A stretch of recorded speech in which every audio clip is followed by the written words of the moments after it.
Yes, good afternoon, dear audience. Thank you for joining us after lunch, and I hope we will have an interesting discussion today on the epistemology and ontology of models, but let us phrase it in a bit more policy-friendly way. So we want to talk about how to get from numbers to insights. We have been confronted with quite significant modeling exercises from the European Commission, from different research centers, recently from the IEA.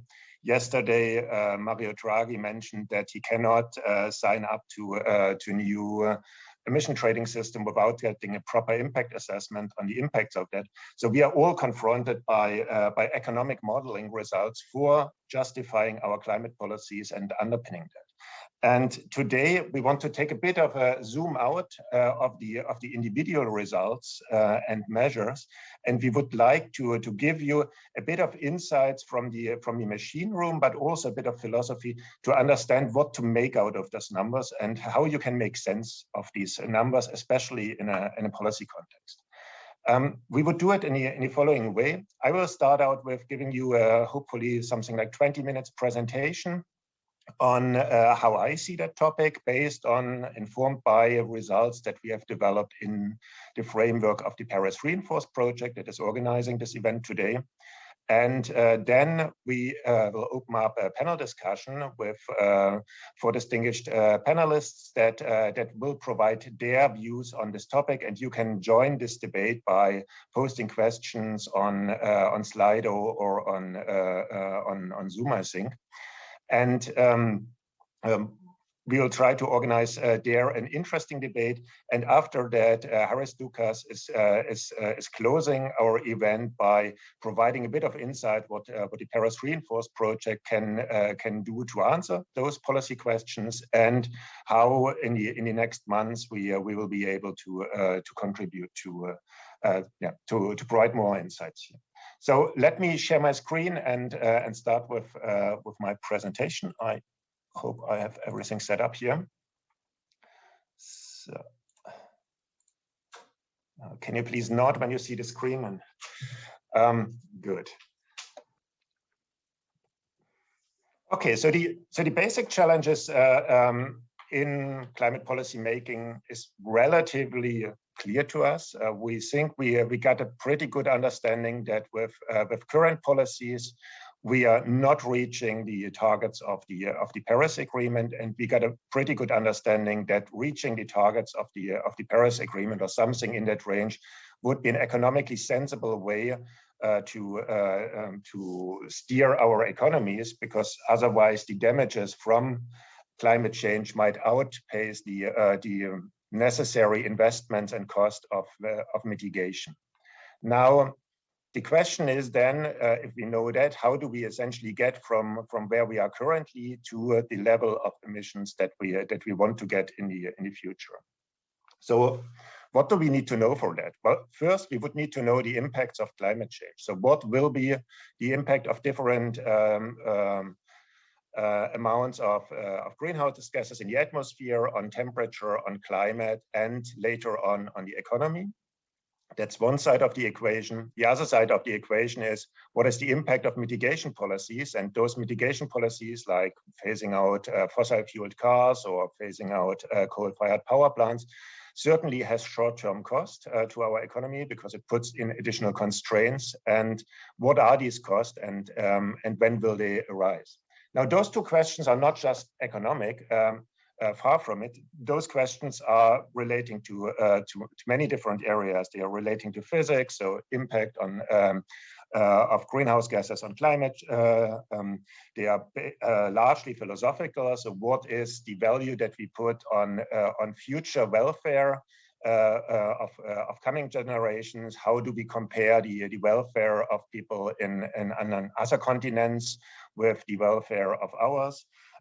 There are sociology-related questions, psychology-related questions, and a lot of political science-related questions, and so on. So these questions are extremely complex. And now the question is, what is the role of economic models here in that scene? And what economics now try to do is to translate essentially a lot of this knowledge that we have into sort of numbers, and try to identify what decarbonization pathways would have as an impact on those different areas. And what we want to do is essentially we want to make our knowledge and our uncertainty on this knowledge transparent, and try to put it into a larger accounting framework to be able to organize our knowledge in a sensible way, and that should help us to build consensus on that. Now, in essence, I think it will remain forever impossible to identify kind of what is the optimal pathway, and I'm believe that there is no optimal pathway, because we have so many unclarities also on values. But what we can do with this tool of modeling is we can find a better understanding of all the drivers that are at play and how they interact and how important individual drivers are to be able to design better policies. Now, I have to make one distinction here, that is the distinction between purely or mainly academic economic models of climate policies and more policy consulting based models of climate policy.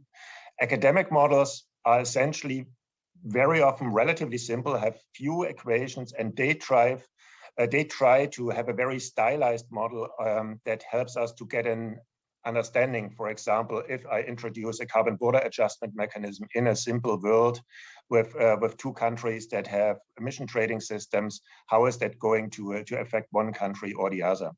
And then for answering concrete policy questions like how would it look like if the EU introduces a carbon border adjustment mechanism, there we often use very complex numeric models. And that's also the sort of animal we are going to talk about today. Now, as I said at the very beginning, models have become extremely important tools in policy consulting. So I just do on the right-hand side here word count in the 2030 impact assessment for the 55% target. And you see that the word model popped up 178 times, while the word empirical didn't pop up once, and the word econometric only 5 times. So in the sense of economic analysis that is being conducted to justify climate policies in Europe, modeling is one of the core elements that is being used. And models are essentially used again as an aggregator of other research that happens elsewhere, where econometric analysis is being conducted, empirical analysis is being conducted, and that is then essentially in a second stage in these models being translated into results that are used for policymaking. And modeling as such can provide quite useful insights for policymakers. They can help to identify which sectors should go first in decarbonization to meet certain targets, which countries should move more and or less, what GDP effects might be, and allows for comparison of policy tools and many, many other things. Now, as we have many different questions that concern us in modeling, we cannot only use a single model. And essentially, it very much depends on the question what the right model is. So here, the conclusion of this slide is the model quality is linked to the usefulness for a specific purpose. So there is no model that is right or wrong, but a model is suited for a certain question or not. And we have models that that use quite different impact measures. So we can look, for example, as an impact measure into GDP, into consumption, into different formulations of utility, into sustainable development goals, how many of them are met. And it matters a lot on how we aggregate also between people and over time, in order to see whether a certain pathway is better than another pathway. Because if we, for example, value future consumption as much as we value today's consumption, we would start to decarbonize much more heavily than we do today. While if we say future consumption is not interesting for our generation, then maybe all this decarbonization effort that we are doing is not worthwhile. Another element is the choice of key mechanics that we present in a model. So do we, for example, include the financial sector, which many models do not do, and only some models do, and might only make sense for certain questions. Geographic scope, again, very important. We can go down to regional or sub-regional, but we also can have global models for other questions. Time horizon 2050, 2100, or 2030 makes for very different models. And then in terms of granularity, I mean, the sort of models is extremely wide. So we have models that essentially put in one equation for the energy sector, production function, and we have other models that essentially model the techno-economic characteristics of an individual wind turbine. And each of those models has its purpose, but they should not be used kind of irrespective of what they were designed for in the first place. Now, we know that there are different models that are needed, but we also have to understand that all of these models need a lot of inputs to be able to run them. And so how much energy and other goods and services is needed in the world will depend on population forecast, wealth forecast, on expectations on behavior or assumptions on behavior. We will have to understand what technologies can be used in the future, which technologies might not be available, and that might drive model results quite dramatically.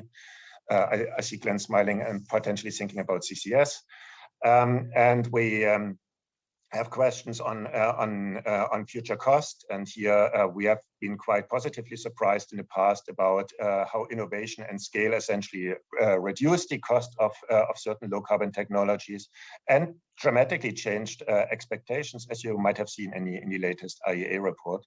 And then the last question, which I am not the right person to discuss anything on, is climate sensitivity. So how do emissions relate to temperature changes? And on top of that, there is we have to somehow calibrate how policies are essentially shaping all that.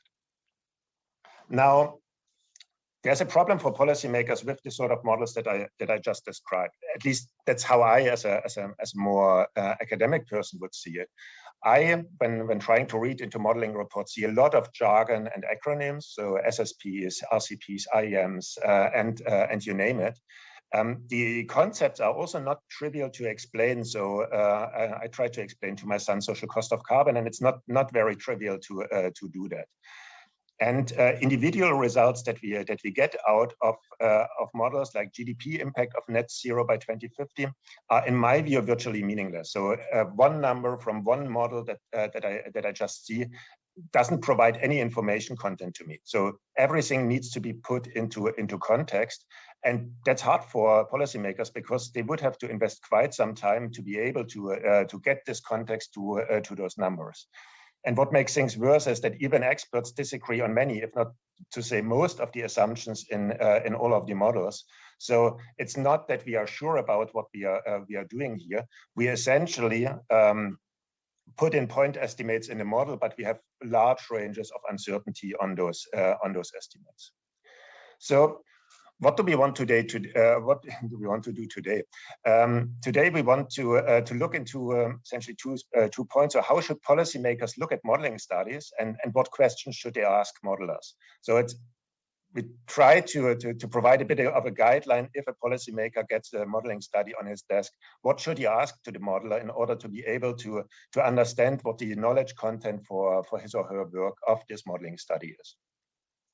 And I think the first trivial question, that's one that policymakers often ask, and rightfully so, is who designed the questions and who paid for the study? And there is some nice literature out there that can show that who paid for the studies has an impact on the outcomes, and also that who designed the questions is essentially already setting an agenda and is with his question already shaping what results come out of that. So policymakers need to understand who essentially is responsible for the study before being able to put context to the results that he gets. And what we did at our project, at the PARIS REINFORCE project, to address that and try to really kind of get ourselves out of this difficulty of influencing the initial question too much, is we had a relatively lengthy process of developing the questions that we in the end asked to our modelers. So we first sat together with a couple of high-level policymakers, discussed what their questions are currently relating to climate policy. Then we also opened up for crowdsourcing some additional policy questions. And then we had a couple of workshops in which we discussed those questions and sourced additional questions with as wide a range of stakeholders as we were able to mobilize for that. And from that, we came up with questions, and they're transparent. You can see them on our website.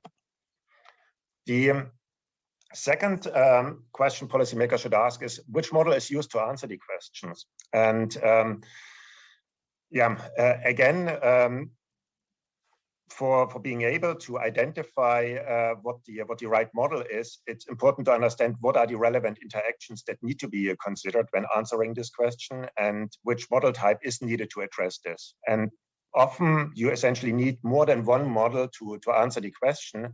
On the example of the carbon border adjustment mechanism, you will probably need a relatively granular model of the European economy to understand what's happening there on the European side, but you also would need to have a more global model to understand the global interactions that are happening.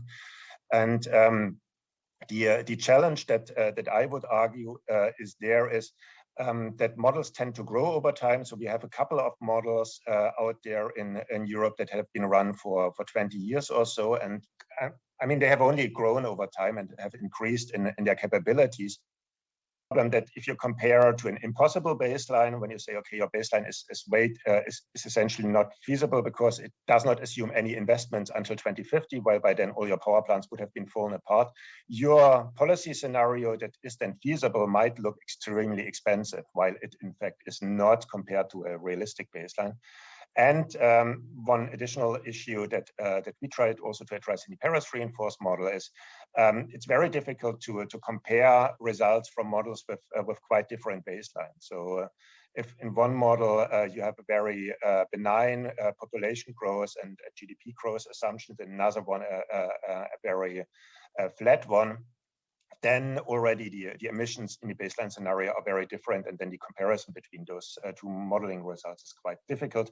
So what Paris Reinforced did in the last months, and I was told it was a very hard exercise, was to try to harmonize baselines between a wide ensemble of models that we have in the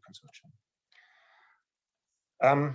Another question which has different elements is how strongly should we believe our results, and that is crucial because, as I said, uncertainty is abundant in modeling, and we have relatively little way to really know whether a point estimate we get is wrong by 50% or 100% or 10%, and getting a feeling for that. And one way to address that is to look for sensitivity analysis. So trying to play around with important key assumptions in the model and see how the model reacts already gives us a quite good idea on how sensitive the model is if this initial assumption turns out to be wrong. So what I show you here is a sensitivity analysis we did with several models here on carbon capture and on carbon capture. And what you can see is essentially that depending on the emission reduction level that you force different models to do, if you force them to do relatively low levels of emission reduction, none of the models assumes that a lot of carbon capture is needed. If you force the models to do a lot of emission reduction, then you see that a lot of carbon capture is being needed. And in the middle range, it's a bit uncertain. So different models get quite different results of how much carbon capture will be needed to get to something between 50 and 60% of decarbonization. So look out for sensitivity analysis in the annex of the modeling studies to see whether the models did their job. The second point here on uncertainty is how are differences between the models. So it's always good to have different models addressing the same question and then looking into the differences. So what we, for example, have here is investment in energy supply. And as you can see, for example, for 2050, the GCAM model produces 3 times higher investment in energy supply than the EU Times model. And I mean, that should be explained. And that is something where if you get the same results from very different models, that can provide you comfort. But if you get very different results, that does not mean that that one of the models is necessarily wrong. But you should ask modelers, and modelers should be able to explain you why so different results come out of that. What are the underlying assumptions here that are driving these differences in results? And then policymakers can make up their mind whether they think one set of assumptions is more likely than the other set, and therefore they put more value on one study than on the other. But comparing models is definitely important, and just having one model would not make feel good. And I put a note here: EU impact assessment 55%. I found it quite useful in the impact assessment to have these very different models, for example, for the GDP calculations. I thought that was a good step by the Commission to put that in, because it showed that some models essentially assume that that the economy will grow with decarbonization policies, while other models would say the economies would grow less fast with decarbonization policies. And I think it's quite important to understand what assumptions on economic theory lie behind that, and to enable policymakers to make up their mind here. Now, a third element is kind of how intuitive can we explain sign and size of effects. And very often modeling results are not directly intuitive, especially for laymen from the outside, but also modelers find it often difficult to interpret why a certain other model comes up with some results that doesn't conform to his outcomes. And here in the example is we have harmonized a lot of assumptions in our modeling studies, and still what we see is that we get quite significant variation in emissions between different models, and that allows us to dig deeper, and we can explain that these differences quite well in the analysis that we have done here. So there are differences in how essentially changes in population and wealth will essentially affect energy demand. So it's not that population and wealth are different between the models, they are similar, but how these changes over time affect the demand for energy is quite uncertain. And by interpreting that is useful for modelers to understand what the underlying drivers for uncertainty are, because then we are able to essentially reduce this uncertainty by or explain at least this uncertainty to the consumers of models.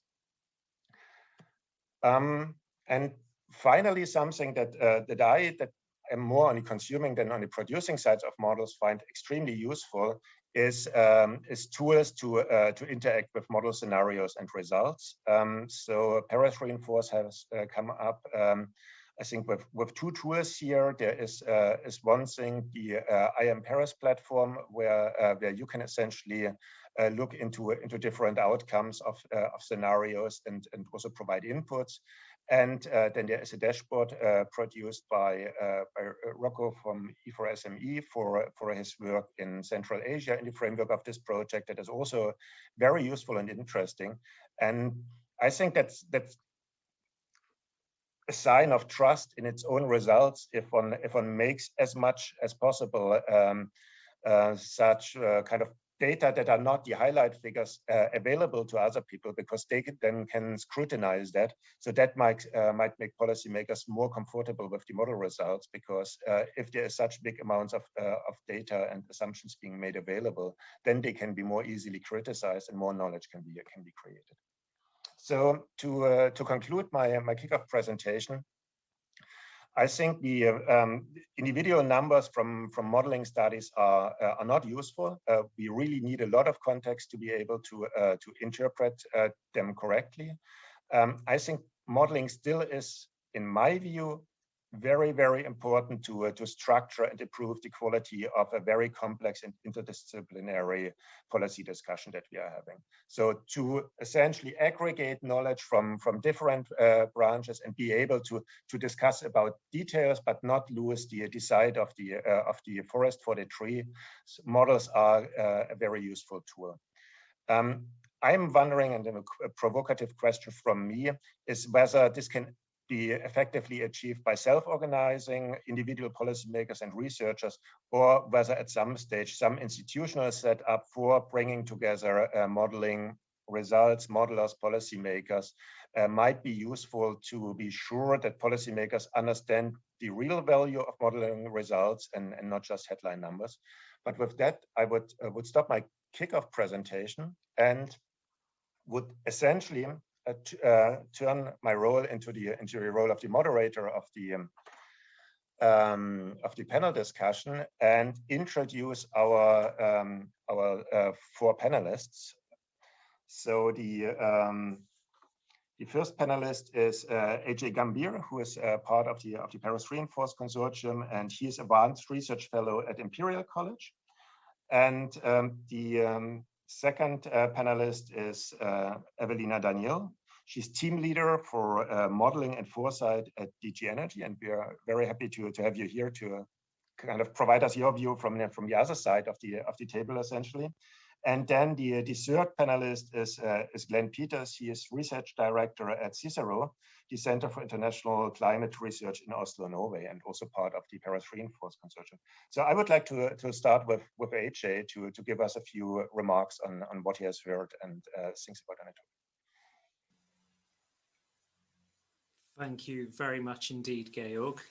May I first just check that everyone can hear me and see me okay? Brilliant. I see some nods, so I shall continue. Very interesting reflections. I love talking about modeling, even probably more than I love developing and using models. So really looking forward to this session. I have a few opening comments to make. I want to keep them quite short, and I'll actually just make sure I'm timing myself because I don't want to go beyond a few minutes. I'll aim for 5 max. Is that all right, Georg?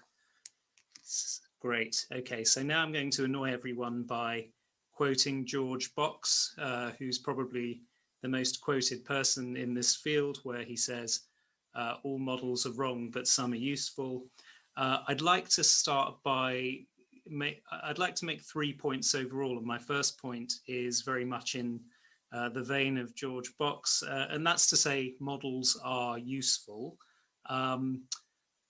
To demonstrate that, I'm just going to read verbatim actually from a relatively recent paper of mine, which is about integrated assessment models, where I decided to review recent criticisms of them and then reflect on what we could do about those. And one of the concluding paragraphs goes as follows.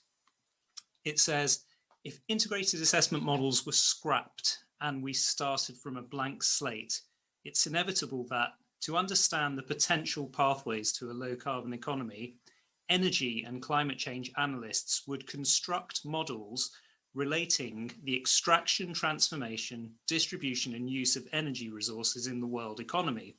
Such models would be specified to represent the technologies involved in these processes with their associated emissions and account for potential levels of energy demand in the future. Following requests from policymakers, businesses, and others concerned with the costs of the transition, the models would also be developed to account for the costs of different technology and energy resource combinations by specifying costs and performance characteristics of technologies and extraction costs of primary energy fuels, as well as the rules under which technologies and fuels are selected, i.e. least cost, welfare maximizing, etc. We would then have reinvented integrated assessment models, and rightly so. And now that's quite lengthy, but I hope it demonstrates, or at least illustrates, that there are essential or inevitable processes which would lead to us to construct models to try and simulate what's happening in reality and to inform policy and decision makers. So that's really point one, models are useful.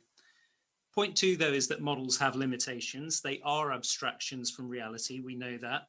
Perhaps this is most well demonstrated by this concept that many of you are listening or hearing about called digital twins. Many people are starting to say, look, we can have digital twins of Formula One cars. Why can't we have digital twins of the entire energy system or economy?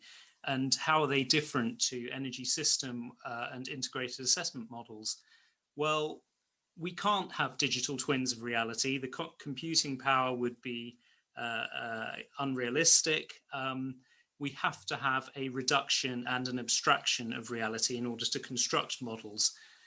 So we need to remember that when we're using models, that they are abstractions, and in choosing what to leave out, the models become inescapably normative. So there isn't really an objective sense of modeling. In choosing what to leave out, the modeler or the modeling team is making a normative choice on what's important and what they can put to one side.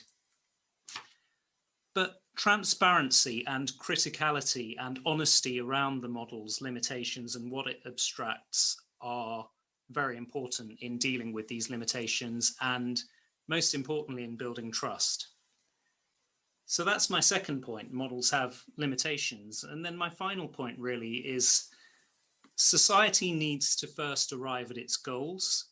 Using models to do that is potentially inaccurate and potentially dangerous.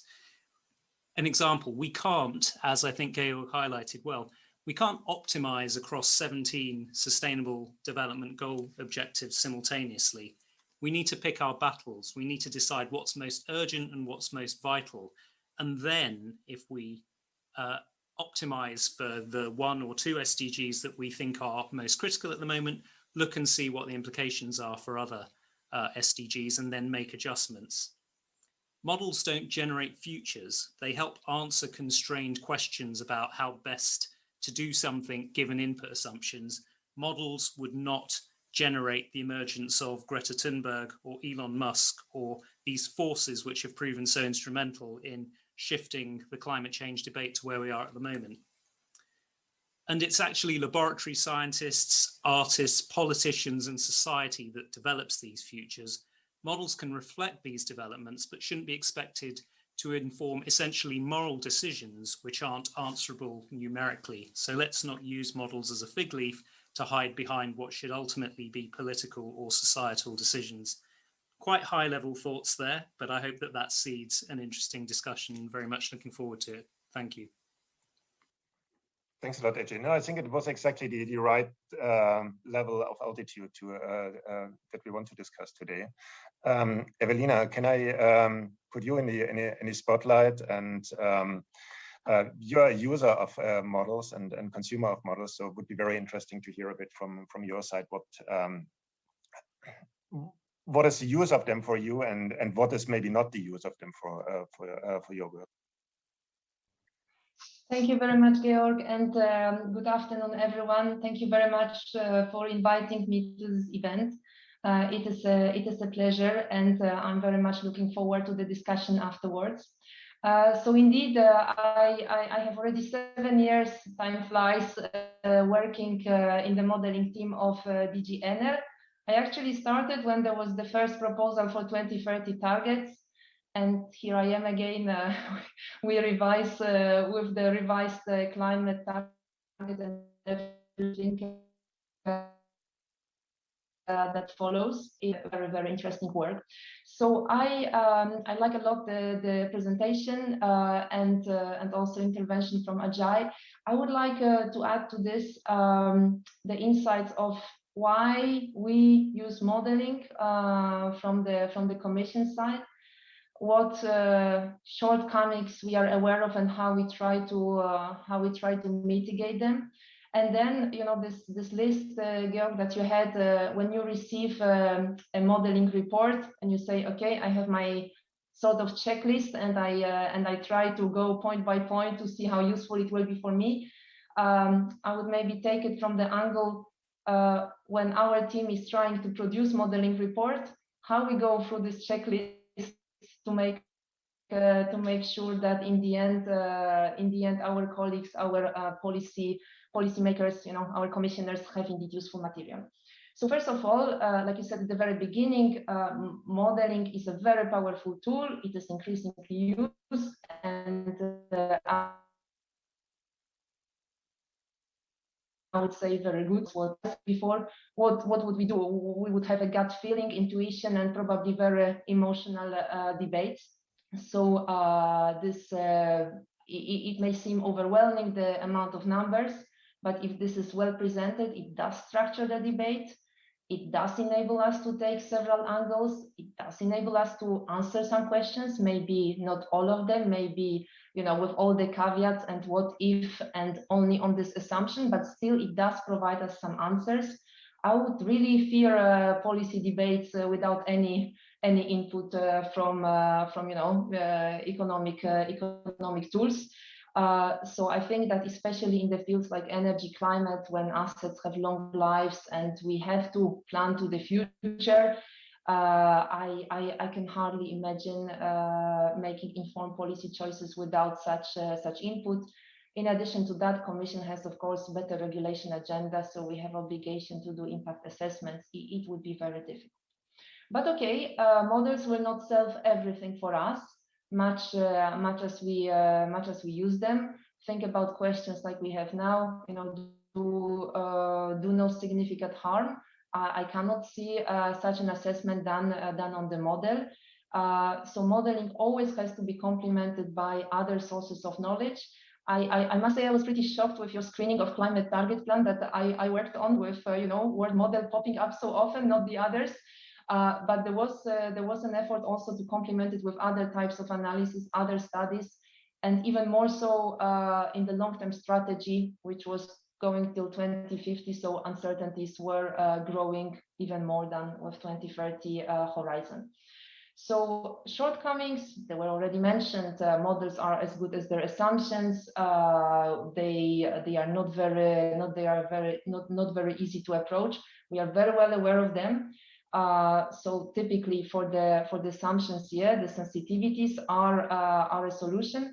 But also, I think regular updates. We were not afraid to do that in the past, notably for the renewable technologies assumptions. We had a revision of our own modeling results to say, okay, what was good 2 years ago is not good anymore because technologies have developed very fast. And I think that the European Commission was not the only one with this assessment. IEA, IRENA, that was very similar move from many research bodies. So simply admitting that our projections from only 2 or 3 years ago, they have to be revised. And then the complexity of how it can be accessible. So the issues of transparency, can stakeholders really read that? They can understand where results are coming. I think this is the field where efforts have been made, huge efforts, probably more could be done. I can give you an example that in the past years, we, again, on the technology assumptions, which are really the very focal point of the energy system models, for the last years, we started to engage with stakeholders to discuss those assumptions. So it was said before, models aggregate plenty of other research, and part of this research is notably the knowledge about the future energy technology developments. So already there is a tremendous effort to aggregate it from the literature.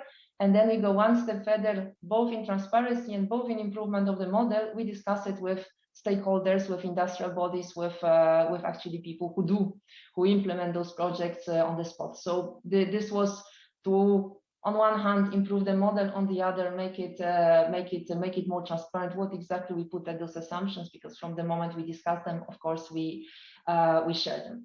And then I like like I said, the checklist that came in the second part of the presentation. So the questions, who designed the question, where does it come from?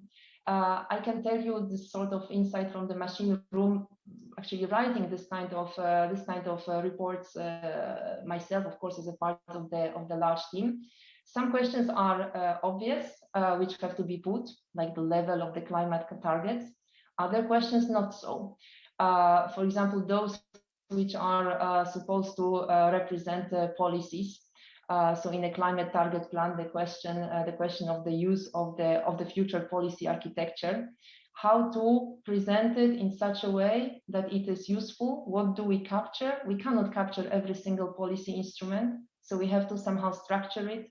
The decision was to structure that market-based instruments and the regulatory instruments more, but this is the question that did require some wrestling with, and it was not so obvious from the beginning. So when you receive this report, and then there is an effort also going from our side when we produce them. I can say at least for the Commission side.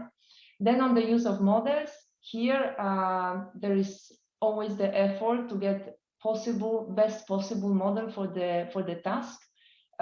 We have public procurement procedures for this, to always obtain the best model for the given project according to specifications that we require.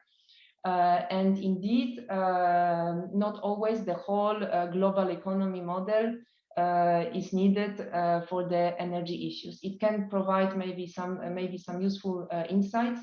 Most often we find that those which deal with the energy system or even aspects of that building, so transport, come most useful. And in general, if we can work with several models, it also improves the quality of the input. If we can also compare the results across the models. So yes, we have one set of projections, but we can put it against others. It does require a lot of work to aggregate those results. Then, like you mentioned before, one can be either reassured or ask oneself a serious question whether why only our projections would stray. Most often we are reassured, thankfully. Then on the baseline, also this is something that this is an aspect that we would spend considerable amount of thought. Notably in the most recent exercises, there was the question: how is it the NECPs, National Energy and Climate Plans? Is it their full achievement?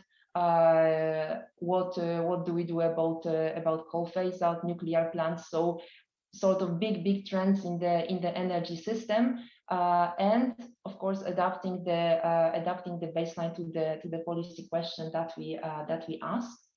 And then I think I move to the point on the trust, and I would very much agree with the two previous speakers, in a sense that of course we trust better the models that we know that are backed by scientific research, that we check their assumptions, etc. But always we will know that it is simplification of reality, that these are what-if scenarios, and it is enough that one of these what's changes, and of course scenarios would get modified. So if it is possible, indeed, it is always good to do sensitivity analysis. And if the models can be peer-reviewed, that also helps, of course. And then sort of, I think that you were calling that whether the results are intuitive. I would call it, sort of a sanity check. If the results can be explained, if we know that based on the assumptions that went into the model, even without going into equations, etc.,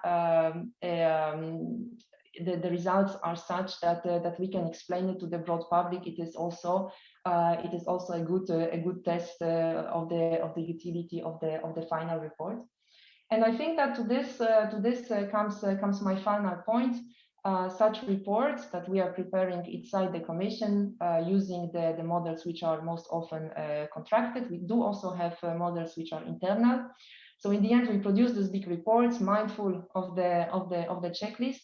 And I would add to this checklist maybe one more point. It is that results should be useful really for policymakers.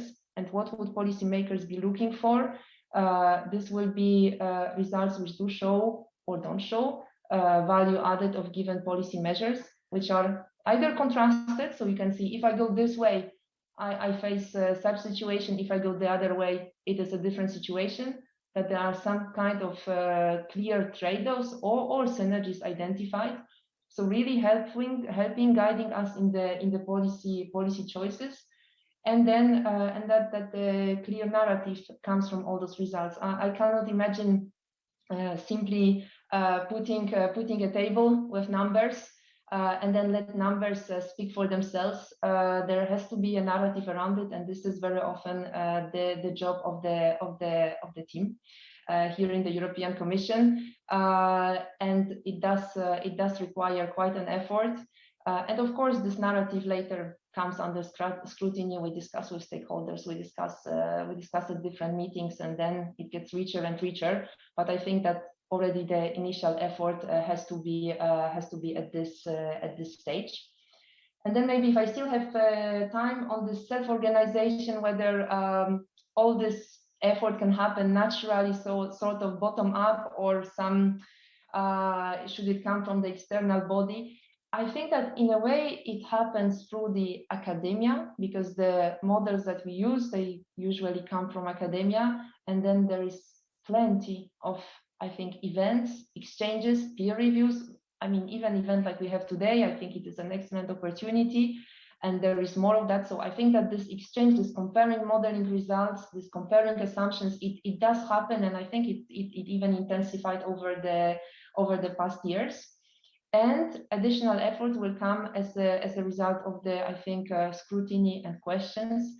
I think that it was only several years ago that we would go with a report, and there wouldn't be maybe so many questions about it. Now modeling results are discussed very, very heavily, and we have to be prepared for all the questions. So I think under all those questions, under all those scrutiny, we also develop, we also grow, we try to furnish ever better results. I think I stop here, and then happy, of course, to take additional questions. Thank you very much. Thanks a lot, Evelina, for the very interesting look into the machine room. So to get a feeling of what you are doing and how you are addressing these questions that we discussed today. I would like now to hand over to Glenn, who is like me, not a modeler, and has maybe a bit of an outside view on that. So Glenn. Okay, thank you, and good afternoon, everyone. And it was a nice presentation you gave at the start, Georg. I was nodding a lot through that. And I'm just sort of going to add to some aspects on, I guess you could call it, communication and use of scenarios. And I'm going to focus on the date, the 18th of May, a little over, actually 1 week ago. It was I'm not sure if everyone remembers what happened on the 18th of May, but that was when the IEA released their net zero report. And I want to talk a few things or comments about the communication of that and how it relates to scenarios. So before the 18th of May, an oil and gas or a coal company would be saying, the IEA, International Energy Agency, says we need new oil and gas, for example. We even need new oil and gas in a 2-degree pathway. So new oil and gas is consistent with Paris. Then last week came the net zero report from the IEA, which had these strong words, no new coal, oil or gas developments. And all of a sudden, these same companies and politicians, such as in Norway, where I'm from, oh yes, the IEA, that's just one of many scenarios. Oh, that pathway, that's not feasible. That's a global roadmap. It's not a roadmap about Norway. And all of a sudden, the IEA is not a relevant scenario. And this is, I think, quite clearly how we see the use and abuse of scenarios in a sense. Scenarios are not about picking your favorites. And it comes back to what AJ said it before, the slight modifications. All scenarios are wrong, some are useful. And one interesting thing about the IEA, I think, is the way it communicated that scenario. So the IPCC, Intergovernmental Panel on Climate Change, assesses the literature. There's a lot of scenarios, some good, some bad, and it comes out with quite nuanced, quite often it comes out with quite nuanced answers coal might go down rapidly, but the speed of reductions in oil and gas, that depends on the model and the assumptions and so on and so forth. So even in IPCC assessed scenarios, investments in new oil would be allowed in some scenarios. The IEA, on the other hand, and quite a contrast, does a really deep dive, a 200-page report on one single scenario. They were also very clever in that they essentially lined up many of the critiques of IPCC scenarios and found a way to thread the needle to avoid many of those critiques. And they came out with a very robust finding. As of 2021, no new investments in new coal, oil and gas supply, which is it's quite a contrast to the IPCC and very different messaging. Who is right? Is the IEA sort of pushing the bounds of using scenarios by focusing on one? Is that more nuanced approach from the IPCC better, and so on and so forth? Just to add to that, the IPCC assesses a range of models and scenarios. That doesn't necessarily mean it's more robust. There are a variety of biases in the types of models that are used. Some models are overrepresented. Some models might submit to the IPCC, 20, 30, 40, 50 scenarios, whereas the IEA might just submit one scenario. So if you look at statistics and ranges and so on, you're learning about one model, not the IEA, for example. There's also biases in how you set up the experiment, which leads to a certain type of scenario, such as peak and decline scenarios with lots of carbon dioxide removal or negative emissions and so on. So these points have been mentioned before, but you sort of have to be careful of biases, assumptions, and so on. Just to add one interesting thing in a paper that came out a few weeks or months ago, the rate of solar PV penetration in different scenarios was probably more dependent on the type of institute that the scenario came from, as opposed to the cost of the technology, for example. So there's other factors you also need to consider. So just coming back to this 18th of May, the release of the IEA net zero report, it gives us a lot to think about in the way that scenarios are communicated. Do we prefer, or is it better to have very clear messages? No new coal, oil or gas, even though it may be a little bit more nuanced than that? Or should we have always the more nuanced approach? And different audiences, maybe you need different responses. And it's very important to have diversity. It's important to understand the drivers. And I think this might have come up at some point as well. Expert judgment, in a sense, is unavoidable. Every bit of evidence that you get has to be weighed up and compared with other bits of evidence as well. It's just not, here's the model answer, let's go with that. You need to pull in the parts and assess it. And I'll wrap up there.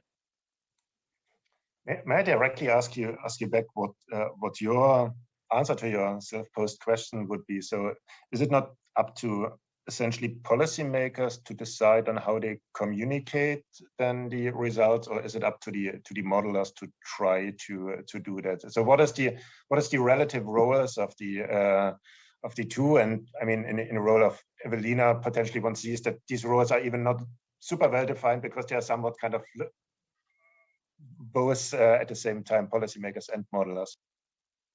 Yeah, that's a good question to throw back to me. Thanks. In a sense, the modeler should be, putting in whatever assumptions they have on the table and doing some sensitivity analysis. And if out of that you find that there's, you need no new oil or gas, then so be it.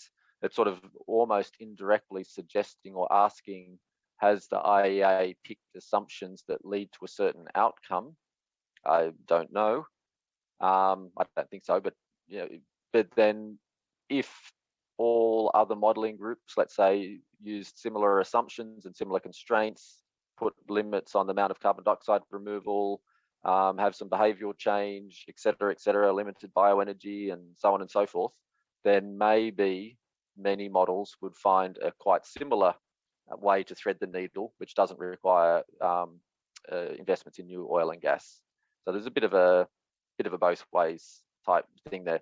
Just to mention that the one important distinction also between IEA and IPCC, IEA in a sense has a little bit more free reign. They can write what the hell they like, in a sense, as long as in the long term it keeps their stakeholders happy. The IPCC has to go through the summary for policymakers process, where they essentially negotiate the text line by line, and so you would probably find it very hard to get in an SPM, in an IPCC text that says no new coal, oil or gas. That would just get chopped. So this is also a very important distinction. You know, politics in a sense does play in there somehow, in both respects, just in a different way. That's a very good example. I would have another high-level question to AJ, but first I would like to highlight to the entire audience, so you can ask questions on Slido, and maybe also some of the participants in the panel might want to answer some questions on it on Slido, because we might not be able to answer all of them in the discussion. Now, my question to AJ would be essentially, how can non-modelers judge the quality of modeling results? So how can a policymaker effectively question results of a model that has thousands of input assumptions and lines of code? So is there any guidance that you can see on what to look for? Yeah, it's a really good question, Georg, and it's a really important question, because we are seeing a huge explosion in the power of computing models, and we are going to see an increasing ubiquity over the coming years of deep learning and machine learning and modeling that comes out with results and insights that are way beyond our own intuitive capabilities.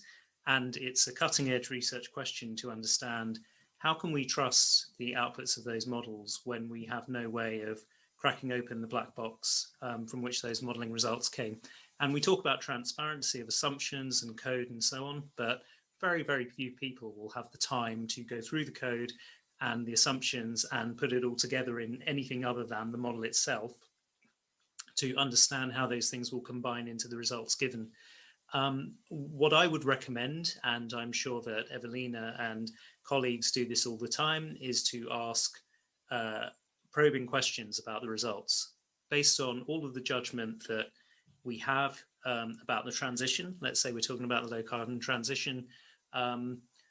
We can ask questions about why a particular model result does something that maybe is in line with what we've seen before or is different to what we've seen before. It isn't, many of the mechanisms within modeling are like rocket science, but it isn't rocket science to understand that the low carbon transition means that we need an extremely rapid phase out of unabated fossil fuel technologies, and that we need deployment of technologies which are in the first instance close to commercial readiness or already in markets, and then further down the line technologies which are at lower technology readiness levels, lower TRLs. So the key things to look out for are, what is it about the modeling results that maybe differs from or is strikingly different from things that one has seen before? And then what is a real world explanation for what could be going on there? I think it's very revealing if a modeler can't really explain the results of what's happening in their model, because that then gives you a bit of a sign that it's doing something that isn't well understood. That might be a genuine thing, but I think that modelers have this responsibility to be able to quite quickly translate insights from their modeling outputs to those who are non-expert users of models. So I think that that would be my main lesson or piece of advice. It's look at the outputs of the model, compare to other processes and those which you see going on or those which seem intuitively obvious, and then sort of question the modeler to explain to you as clearly as possible why something is happening or not happening. That doesn't mean redoing the calculations, it just means getting real insight from those numbers. That kind of brings up a new question in my mind. Was it then modeling is something essentially only for the executive branch that has kind of time and sort of bureaucrats that stay and are able to dwell into those things and ask back questions, while parliaments might be overwhelmed by complexity and might find it much more difficult kind of to keep up to speed with that? But maybe that's for another conversation. Evelina, there's one question on Slido that I would like to ask to you, which was certain qualitative features are difficult to include in models, for example, political feasibility. And how can one sensibly think about combining these with model outputs? So how to integrate such qualitative things into model outputs in a sensible way? Yeah, I'm not entirely sure. I see the question, but maybe let's take it on the example. So would it be that some outcomes would not be simply feasible politically because wouldn't be accepted when it comes to the implementation, etc. Right? So I could think about maybe some policy measures. Imagine I sort of rewind to the work on the long-term strategy for 2050. And in some scenarios, we were making assumptions on the behavioral change. So eating less meat, traveling less. Well, now during COVID times, something which was unimaginable before, it's our reality, but I hope not forever. So this kind of choices, which would be really intrusive in a lifestyle. I think that the difficulty with those was not modeling. You can represent it by the assumptions. Of course, it will be simplified. You cannot possibly capture all kinds of the decisions that we can take in our daily life. But in a simplified manner, you can capture. You can put it into scenarios. But I would say if you push too far this kind of assumptions, you say, okay, we entirely give up on the long haul flights. Simply such scenarios, we don't find it useful. So it is not even a scenario that we would put in the main report and consider when we make a cross scenario comparison. So that's the angle that I see to the question, that in a design of the scenario, aspects which we don't see politically feasible or attractive, etc. We don't select them for the scenarios, because any analysis to be useful, it cannot be 20 scenarios. Otherwise, I think that any accessibility for stakeholders would be lost, and for policymakers the same. So when you come to this hard choice, how many scenarios do I present for a given objective? Here is already the first scrutiny of those which are politically not feasible, would not make it. I hope I answered the question. There's a turn up from Glenn. Yeah, I think it's an interesting question. I'll just throw something into the mix. So let's say if you take a 1.5 degree scenario, it's set up as a backcast, which means that you set out the target and figure out how you can get to 1.5 degrees.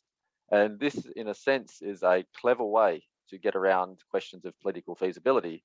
They're sort of answering the question, how can we get to 1.5 degrees? Well, you slam on the brakes, solar goes rapidly, wind really rapidly, carbon capture and storage everywhere, et cetera, et cetera. And people will look at this scenario and say, well, how can you get that to happen? This isn't going to happen, and et cetera, et cetera. It's much more difficult to answer the question on how we actually may get or move towards one of those pathways.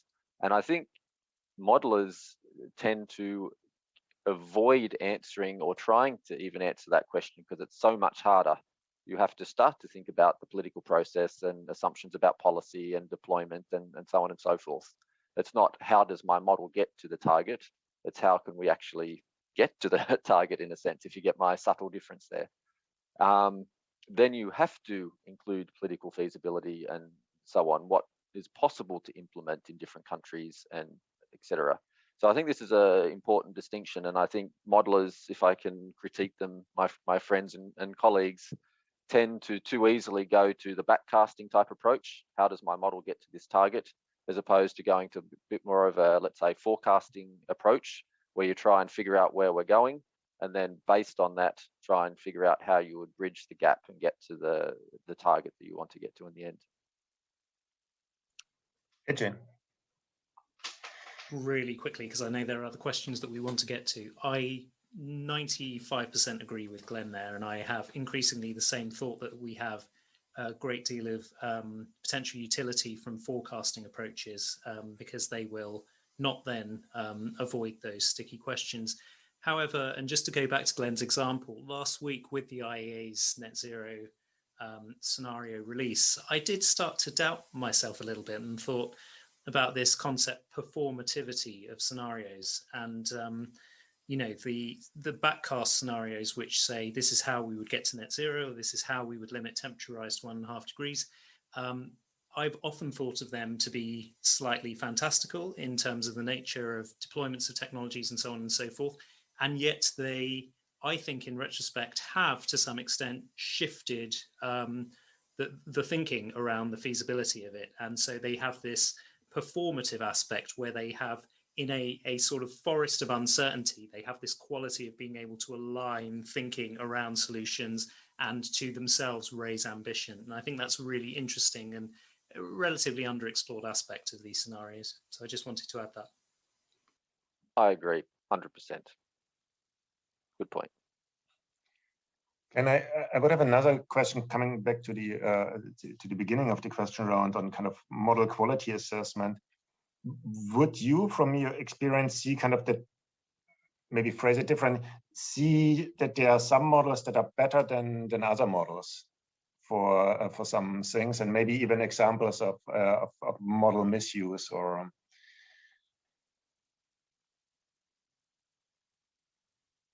Yeah, I'm happy to have a go at that, and I'm happy to say, well, yes, some models are better than others. You can think about that in many different ways, though. You know, what's the purpose of the model? Say, model A may be better at answering question whatever. Model B may be better at answering another question. So that's a very important clarification. But you know, you also have to take in some other factors. Some models are simple, some models are complex, some models have really big groups working with them. IEA, for example, probably got hundreds of people essentially in the background crunching the numbers. Another modeling group might be, 2 people sitting in a crammed office trying to, do that work and write papers and bring in funding and so on and so forth. And so they don't have the capacity to build the model as strong and go into as much detail and so on. But it always comes back to, what's the question? What do you need to know? What sort of model do you need to answer that particular question? The IEA scenario, for example, huge modeling group, et cetera, great reports, glossy brochures. It's not going to tell you anything about border carbon adjustments in Europe. So you have to modify and adjust for depending on what you want to do and answer.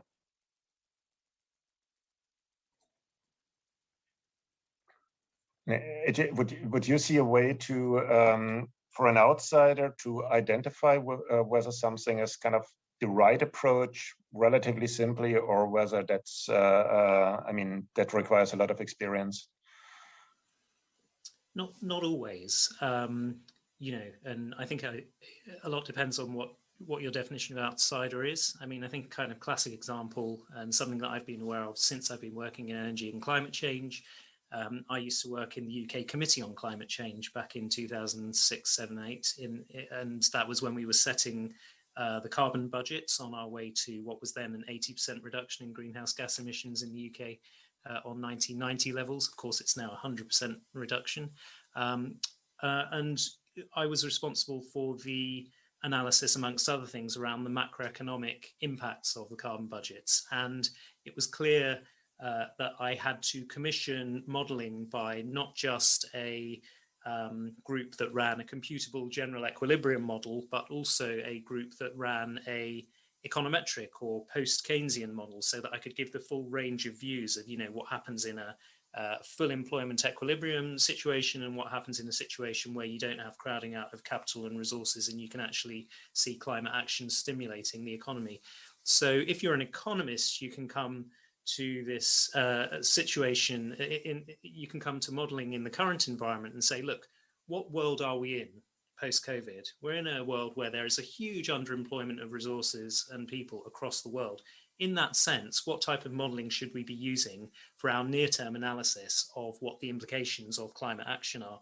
Probably a model which is just an unvarnished representation of full employment of resources, crowding out of capital whenever there's any new investment in low carbon is not appropriate, because that is just not a reflection of the world that you would understand it as if you're competent economists. So you can come to climate modeling as an outsider if you're an economist and say, look, let's make sure that any modeling which is done using full employment of resources is sufficiently caveated, and let's be critical of any modeling which is allowed to see, you know, investment stimulating the economy, but nevertheless, let's nuance that and put it in the right context. So, you know, if you know what the real world situation is, I think that that can help you choose the appropriate modeling for the question at hand. And that's not to say a econometric model or a post-Keynesian model is better than a neoclassical general equilibrium model, but it's to say that there are situations in which you can, as an outsider, choose the right model for the question that you need answering. Great. I have a quite nice question from Slido for Evelina, I think, potentially. And I think it being surrounded here also by other modelers. So it might be interesting to hear your answer to that. It's what do you think is more valuable for policymakers, the model and the model results, or the modelers and their related experience? So kind of, is it more the conversations with the modelers and the and kind of how they interpret and what they have all experienced in their long journeys of producing the results? At least that's how I would interpret this question. Or is it then the model itself and the results that are interesting? This is indeed a good question, and I must say that in a way, the modeling team within DG Ener is between models themselves. We also contract them out, and between purely policy-oriented people who do prepare legislation, you know, strategies, etc. So there is this sort of team is the interface here. And I must say that, yeah, model without the model itself, even the best written with the best equations, with the best granularity, but without the team which helps to have conversation around the results which are produced, that would be very, very difficult to use. And to illustrate that, you see there is even need for a team which does exactly that, organizes conversations, organizes this feedback loop with the modelers. We all have very, very scarce time, so I think that that we have to facilitate this process. And then yeah, I would say that the experienced team which has been there for many years already, that you can count on to see what is in those results. Are they intuitive? And like was mentioned before in the conversation, if something is not intuitive, how it happens, where does it stem from? I think that this is absolutely crucial. Very often, good models have good teams, so thankfully one has one in one package. Thanks, so both as needed. Then I would open a last round for any last thoughts on our conversation that we had, also reacting maybe to what other of your colleagues on the panel said, and then I have to hand over to Harris. Maybe I can start with you, Glenn. Any kind of final thought you would like to give us? Yeah, lots of random thought. Maybe I just continue on with the current the sort of thread on the question about the model and the modeler. I would sort of agree that in a sense the model opens the door, but it's really a conversation. You need to talk about it, the results and so on. You know, that does that therefore mean that you need to be a modeler to be able to have a conversation? I don't think that's necessarily true either. As you can have people that are very good at integrating knowledge from many different disciplines or aspects who are not modelers per se, or running a particular model, that are also very interesting to discuss. But I'll just touch again on this word that AJ mentioned, which is performative, and I think that's a very interesting and important point. It relates to some of the questions. The special report on 1.5 degrees from the IPCC, 2018, was somewhat performative. We've ended up with net zero in 2050 in particular. You don't necessarily need that. You can do it in other ways. There are other pathways, but that has been incredibly performative, and whether it's a good or bad point, you can argue. And also, in a sense, maybe this IEA report is also going to be very performative in framing certain discussions and so on and so forth. So we can't lose sight of the fact that how we present and communicate results can, in fact, change the way things turn out for the good and bad. Carbon dioxide removal and the excessive levels is another area in a bad way that scenarios have been very performative. I'll finish up there. Thanks, Glenn. It makes me think about kind of whether kind of the novelty of having models as a performative tool at some point in time might wear off, and then makes it more difficult for latecomers. But maybe it's like with design at the court of Louis XIV, that you always have to invent something new to be taken serious. AJ, maybe. Yeah, just very quickly. So overall, I'd like to finish by saying I'm quite optimistic about the role of modelling in helping to inform our pathways to decarbonisation and policies around it. I see that there are certain internal error correction mechanisms, if you like, which do seem to be working quite well. The integrated assessment modelling community, amongst others, have been lambasted for the last few years about the role of bioenergy with carbon capture and storage. Which was certainly not a kind of deliberate trick to try and stifle near-term action, but which has been, for good or bad, kind of interpreted as a way to square the circle, if you like, with less than ambitious near-term action, with still keeping the possibility of 2 degrees or even well below 2 degrees open. But I think that there has been a correction, if you like, and there's now a lot more internal skepticism about the role that BECCS and other CDR plays, and I hope to see that skepticism will keep going with newer CDR technologies like direct air capture.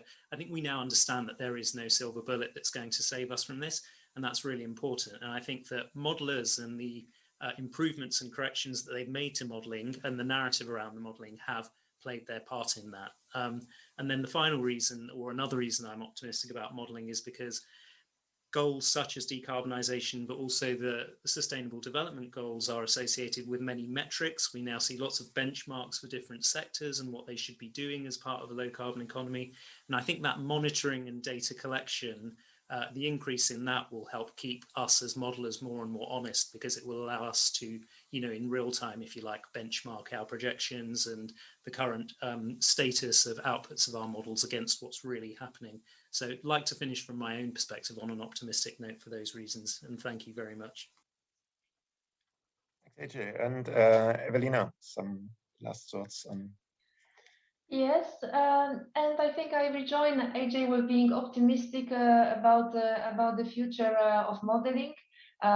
You gave a good example on how within modeling itself there is error correction, and I think the same goes for the narrative around modeling, from the very maybe dry descriptions and being very cagey about assumptions, and when it is used for the policy purposes. I think that we made great strides in opening this, making it more accessible, and also showing what story emerges from modeling. And I think that we will continue improving in this field.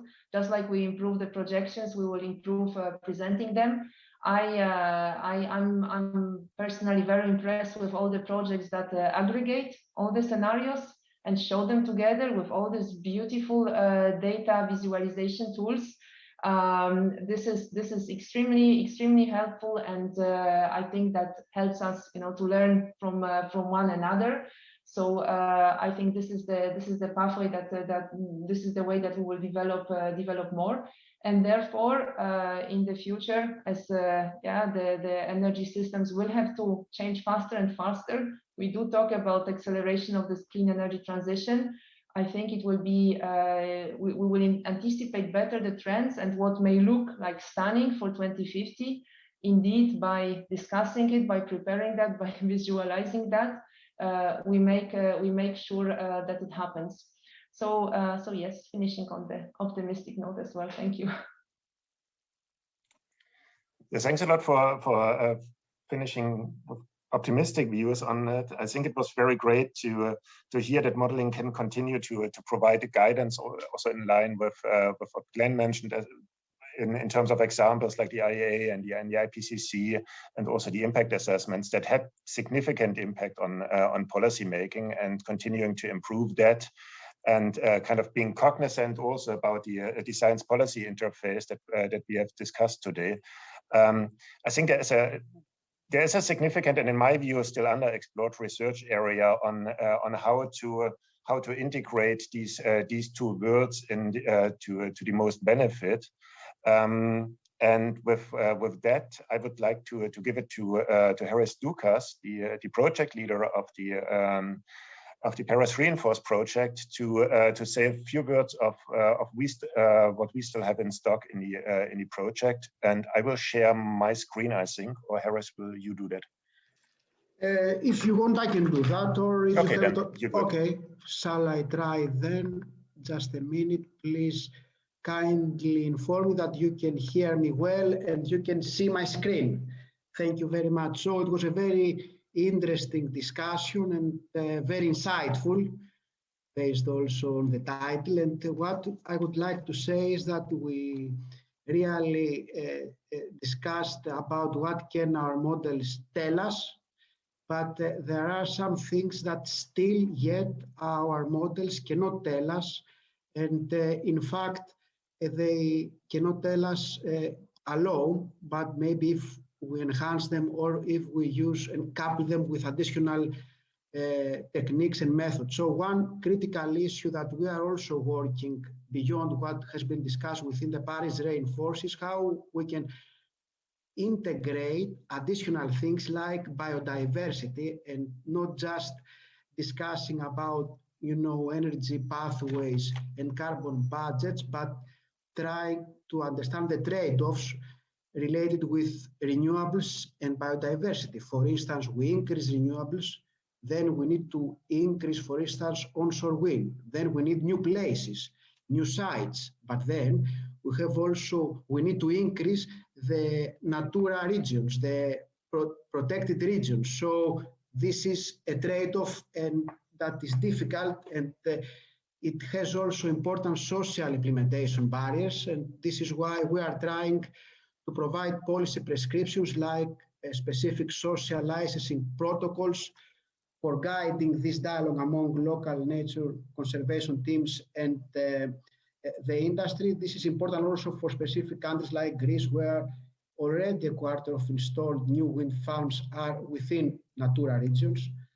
And then there was this discussion already very detailed by our excellent panelists about the political feasibility.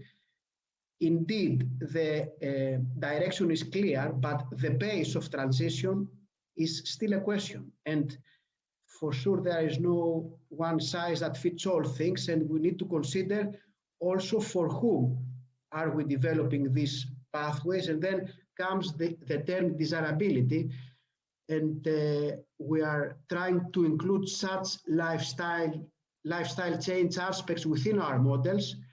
And also we are trying to better represent new technologies, emerging technologies, and even sectors that still they do not contribute much to climate actions, like shipping. For instance, we checked with our models some things like new container types, like container 2.0 with specific differences, and how this can impact the shipping emissions. Then the key question always for such activities under the pandemic period is how the pandemic has already impacted the efforts. Till now, there is a very good paper, which also Glenn co-authored, about the impact of a pandemic in terms of CO2 reductions and how temporary it is. Then we are trying also to see how we can include extremes in our modeling exercises, a very good paper with also AJ that try to investigate all these issues. And then we are now currently working in the recovery, the RRF package, and we will have soon outputs on how we can create robust recovery packages with the emphasis on not only reduction of emissions, but on jobs and the impact of employment and equity. And this is also, as Georg said, we worked too much on where we are heading scenarios. Now we will work on Paris compliant scenarios. Hope that it will not just be a backcasting, but we will really try to be as realistic as possible with considerations of employment gains. And this is really critical also for including the just transition concepts. There are regions and countries that have very important coal or lignite intensities, and they are currently having important challenges in front of them due to delignitization or decarbonization. There is also a brief that we have done for Greece, but we are trying to work also with other countries. So equity and employment is really critical, and we will work further on that. We have worked also on reducing model responses and noise. The modelers already discussed in the panelists that there are ranges between the different scenarios and pathways. So there's a very good work and time-consuming work that we perform within Paris to reduce the noise and even the range. And then, as you already discussed, to explain in detail why models differ, and then which is the model that we should, let's say, employ for different type of questions, or which models might not be only one.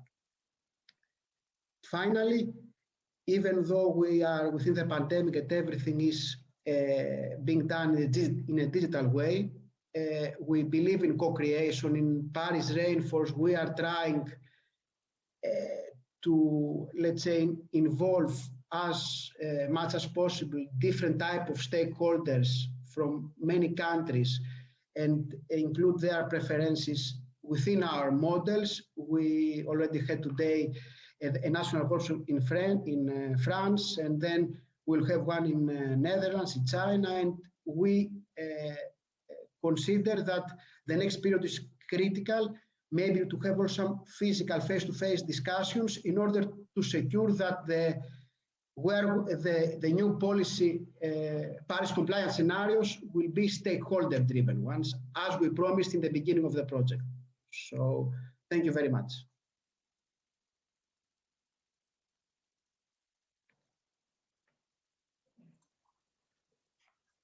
So with that exciting outlook on what we are going to do in the next months, I would like to close the meeting and thank you all for taking the time, for joining us, and we are happy also to receive feedback on from you directly via email. So we have our website as PARIS Reinforce project with all the contact details there, and it was a big pleasure for me to discuss that topic, which is close to my heart, and I think it's a bit of a geeky topic, but I feel that we will have to discuss that more in order to keep up the relevance of exercises like ours for policy making, because the risk is that otherwise the gap between what modelers are producing in more and more complex ways and what policymakers are able to digest would only grow.